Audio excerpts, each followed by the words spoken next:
You know what happens when you are full of pride?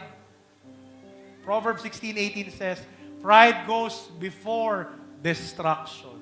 A haughty spirit before a fall. Ayun na. Lumagapak ako. Bang! Sobrang lagapak. Bagsak na bagsak. Nag-igba yung landscape ng buy and sell. What we were doing no longer work. Plus, na-estafa pa ako ng 2 beses. Meron akong unit na binayaran. Hindi lumabas yung kotse.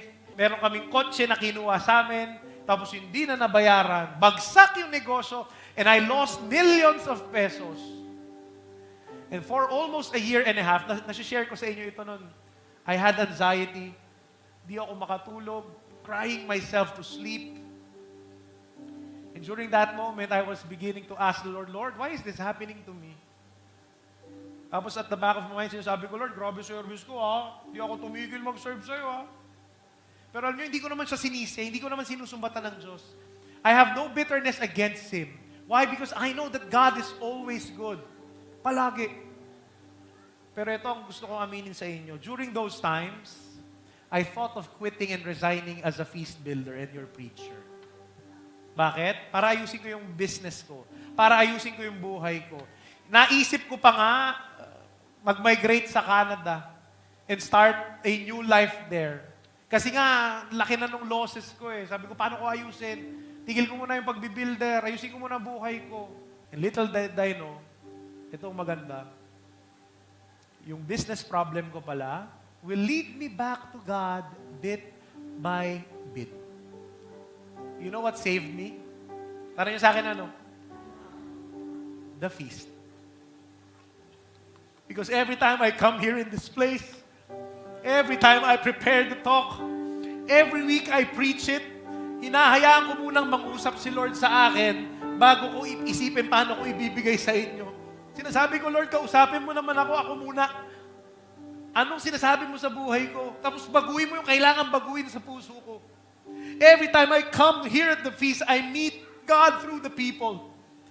Because it's also in the feast that I got emotional support. I got wise business advice from my feaster friends who are businessmen and how to bounce back from my loss. Pero alam nyo, higit sa lahat, it's in the feast that I gather courage and hope to move on and not give up.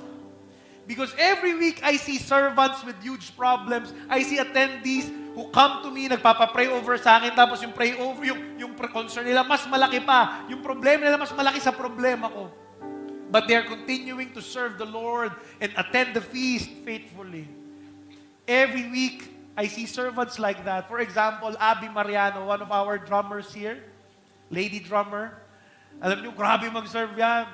Pero during the pandemic, nabingi yung isang tenga niya. Alam niyo si Abby, hindi siya tumigil sa pagsaserve. Lumipat ng ministry sa finance ministry. Bibilong doon ng pera. Bakit? Kasi para sa kanya, hindi pwedeng hindi ako nagsaserve kay Lord. And that gave me courage na na magpatuloy. Why? Because here's what I've realized. That actually, what happened to me, though it was a bad thing, I realized that trials can actually be God's grace to us. Bakit? Because trials force you to seek God, force you to seek His heart. And that's what happened to me. At alam nyo, during those moments for the past few months, here's my realization. That my issue is bigger than money and business. I have a heart issue. Hindi po ako aatakin sa puso, hindi ganun na. I have a heart issue. Because my heart is not in the right place. And that's when I repented. Lapit ako, Lord. Sabi ko, Lord, sorry, nakalimutan kita. Change my heart once again. May it beat for you once again. May you be number one again in my life. Not money, not my business, not my success. And then I said to the Lord, Lord, alam ko yung problema. Alam ko hindi maubos yan. Pero ito, sigurado na ako, ayaw ko nang mawalay sa piling mo muli. Hindi na ako aalis. Susunod ako sa iyo.